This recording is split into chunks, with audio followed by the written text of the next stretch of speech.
Good evening, everyone, and welcome back to a match here in the G1 Climax Festival in SWE 2024. This one then is Tetsuya Naito going one-on-one against Shinsuke Nakamura in the final match of round 4 in Group A. So after this one, everyone will have had 4 matches. Shinsuke Nakamura, as you can see by the group there, is already out. He's lost 3 out of 3 so far. Naito has won 2 from 3 so far. Potentially, if he was to win here and then beat Kota Ibushi, he could still end up on 4 points, which could still put him in a place to fight for the top of the group. Obviously, a lot of that is going to depend on the big match between Takeshita and Kenta, which will be the final match in the group. But yeah, at this point, Kota Ibushi's out, Shinsuke Nakamura's out, Tanahashi's out. They're just fighting for as many ranking points as they can get. However, like I said, Naito, Kenta, and Takeshita are still involved in this. If Nakamura was to win here today, it literally would be between Takeshita and Kenta to win this group. I really enjoyed this tournament. Let me know what you think about it and the format. If you do like the format, it is something we can look at doing again in the future. I've got some ideas of different themes we could do. I was potentially looking at maybe a pure championship, where we have a submission-only, no ring-outs, which would be good for me because I'm hating the ring-outs at the moment. No ring-outs, submission-only tournament, and crown our first ever pure champion, utilising some of the best technical wrestlers of all time. Also thinking about maybe just like a, well, we could just do the Continental Classic, could be to us, towards the end of the year. Pick just some absolutely fantastic top wrestlers and have them compete in some really cool matches. But yeah, it's all down to what you guys want to see. If you do like this format, it's definitely something we can look at doing again in the future. Or maybe instead of doing 2 groups, we just pick 6 people and just give them a little tournament. Just a little group stage. Have some fun with it, you know. Nakamura, big crossbody to the outside here on Naito.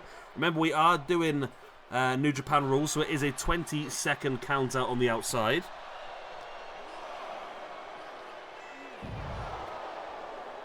This gives a little bit more freedom and a little bit less risk of a count. We haven't had a single count-out match yet, which is good. Now I've said that, though, that's the problem. We've had 22 matches. This is match 23 of this tournament, and we haven't had a count-out yet. I do think they've improved it. I think they've done a couple of patches, and it has made it a bit better. Because they just kept getting caught fighting around the corner by the steps, didn't they? And then they get counted out. But Nakamura with a pin attempt here after the battle on the outside. It's only a 1 count, though.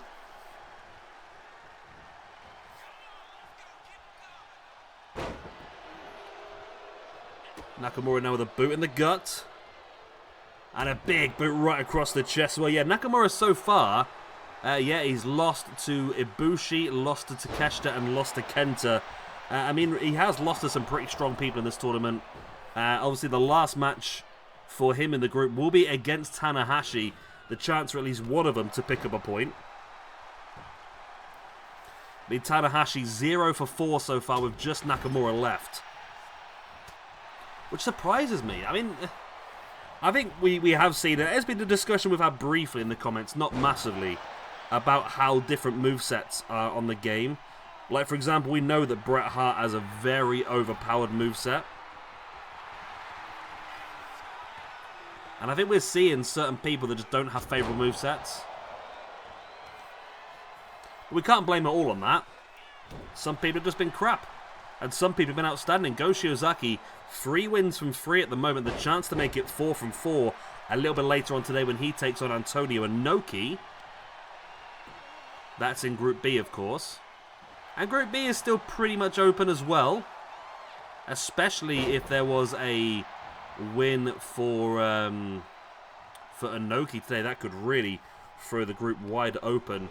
With Kenta Kobashi now on 3 wins from 4 as well. As Naito now starting to take some control in this match. Yeah, Naito had a tricky start. He faced Kenta in the opening match and lost. But since then, back-to-back wins against both Takeshita and Tanahashi. Given Takeshita, he's only lost so far in this tournament. So it does show what Naito can do. And there's that package. Hook in the leg for the pin attempt. Only a 2 count.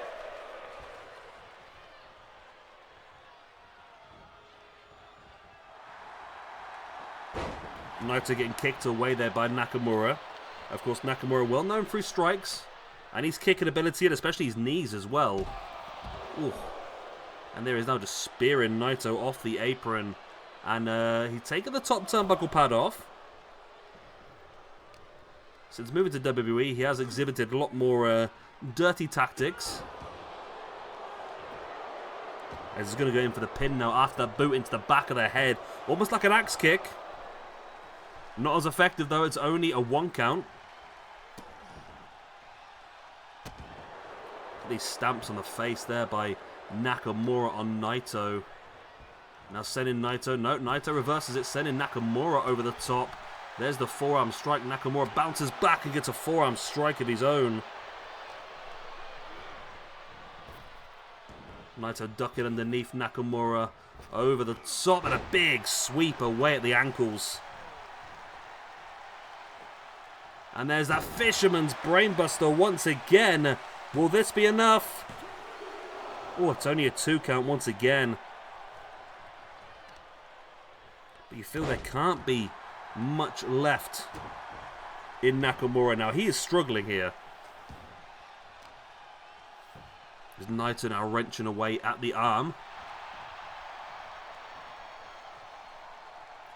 Dropping an elbow right into the cheek. That looked really painful. That was brutal. Naito now once again up on top. Look at that big diving elbow. Misses.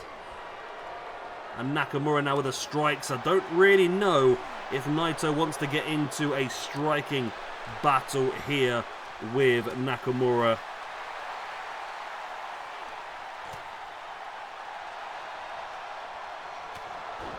But it is Naito who's come out on top of that. I mean, that just shows how much has been taken out of Nakamura so much in this match. And talking of Brett, his powerful moveset. There's Naito rolling Nakamura over into the sharpshooter. And there's the tap. Wow. Naito was listening to me. Naito then with that victory moves up to a 3. Whereas Nakamura has 4 losses from 4. Wow. Nakamura and Tanahashi have been terrible. And one of them is going to go the entire distance of this tournament with only losses. Nakamura versus Tanahashi will be your final match for the pair of them. And they're both on 4 losses from 4. Wow. Okay. There is the group. Let's have a quick look then at the singles rankings. Tetsuya Naito with that victory moves up to a +2 in the rankings. Nakamura with that loss moves down to a -3. I'm trying to help people move in the right direction. They are not helping themselves at this point in time. Tanahashi and Nakamura have been absolutely terrible in this tournament. Everybody in Group B at least has 1 victory. But Group A has been a lot more dominant. With Kenta with 4 wins from 4. Tetsuya Naito now with 3 from 4. Takeshita with 3 from 4 as well. So, yeah, we know Takeshita, Naito, or Kenta will win this group. We know that Takeshita will face Kenta in the final match of Group A. So we know that if Takeshita defeats Kenta, then both of those guys will be on 4 points. So Naito needs Takeshita to beat Kenta to have any chance in joining them joint top of the table. And that's only if he can beat Kota Ibushi himself. But anyway, I'm going to love you, leave you. We will be back tomorrow then. We'll do Shinsuke versus Tanahashi tomorrow. Get that one out of the way, and then we'll get the more interesting matches towards the end. So thank you very much for watching. Thank you very much for watching. And thank you very much for watching. I said that 3 times because I don't know why. A little bit later on today, Go Shiozaki goes up against Antonio Inoki. Win for Go Shiozaki will put him almost in touching distance of that final. However, Kenta Kobashi is still very much sniffing down the back of his neck. I'm going to love you and leave you. Good night. God bless. I'll be the same. I'll see you later. Bye-bye.